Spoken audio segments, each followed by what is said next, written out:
My lady and my lords, my name is Muthomi Thiankolu. My senior started addressing you on the fictional aspects of the case before you, and I'll focus on showing you why it is fiction. And in the literature and the arts, they talk of several genres. When we thought about this matter, we thought the fiction before you is of the genre called tragicomedy. That is a combination of comedy and tragedy. In terms of tragedy, we thought of Macbeth, and we thought of Macbeth talking about the demise of Lady Macbeth and the frustrations of life, and saying it is a story full of sound and fury which signifies nothing. I will tell you shortly why this petition before you is a work of fiction, and specifically a story full of sound and fury, what my colleagues have called shock and awe, but which signifies nothing. We thought of the comical bit of this case, that we have to engage this eminent court to hear spurious allegations. And the comedy we thought about is called Much Ado About Nothing. And we'll be hoping to persuade you that the case before you is not only full of sound and fury but signifying nothing, but is much ado about nothing. Lastly, we came closer home and thought of a work of fiction in the realm of comedy and tragedy by a son of East Africa called Shaban Roberts. That work is called Kusadikika. And many of you, my lords and ladies who have read it, you will find it is a work in which people are invited to believe every allegation, however spurious, however preposterous. And we suggest to you that maybe the petitioner himself is taking you to be that country called Kusadikika by Shaban Roberts, in which if you're told the sun rises in the north, you don't apply your mind. Your challenge, my lady and my lords, is who do you believe amongst all these people with stories and counter stories? Is it the man whose name combines the names of two saints, John and Mark, and the third name, Githongo,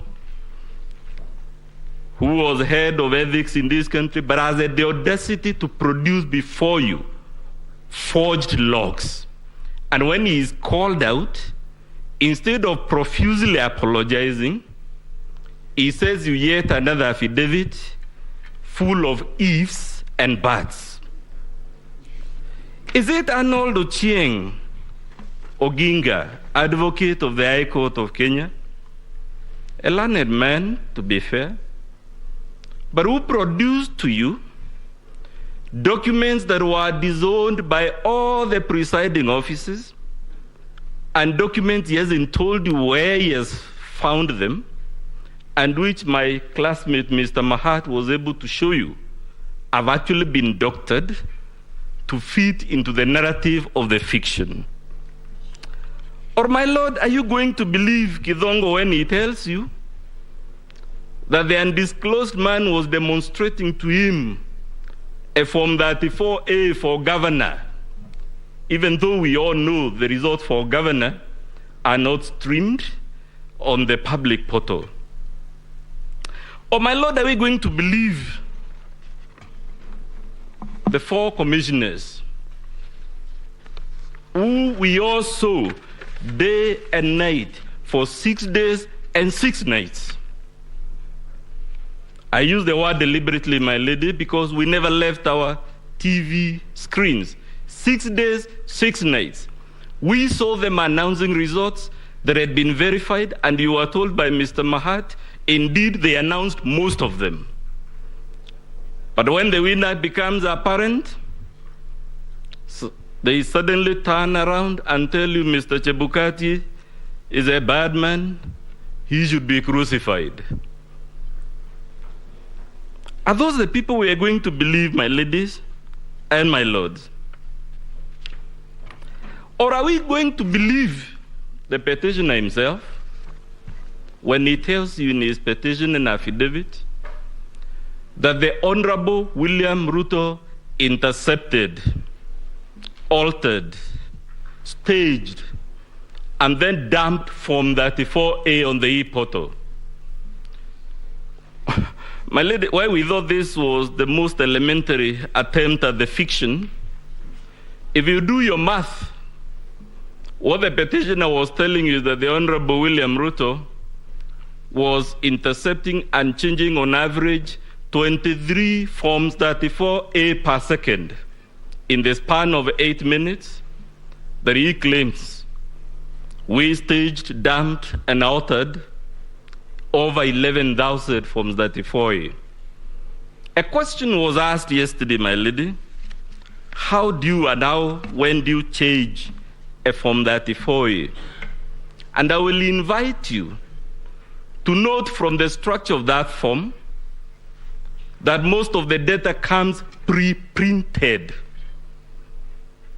The name of the polling station is pre-printed, the serial number. So the only things you would alter on that form are actually the things written by hand, either by the presiding officer or by the agents or the deputy presiding officer. 3 clusters of people.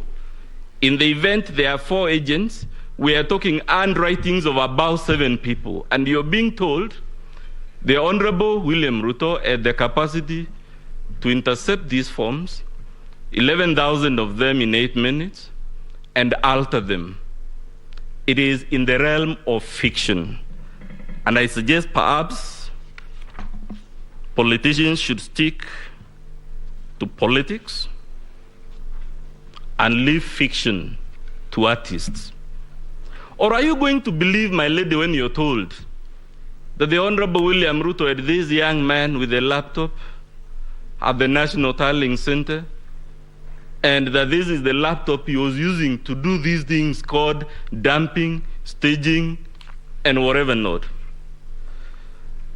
I think we may have our own views about various citizens, my lady and my lords, but I am struggling to understand who is this fraudster that would walk to a laptop not in some remote place, some inaccessible place where all he has is the network, but he would go to the National Tallying Center with a laptop, and the only reason he has that laptop is to intercept results in the full glare of our TV cameras, in the full glare of all those security men and women that are in that tallying center, under the eagle eye of all the agents. It is simply spurious.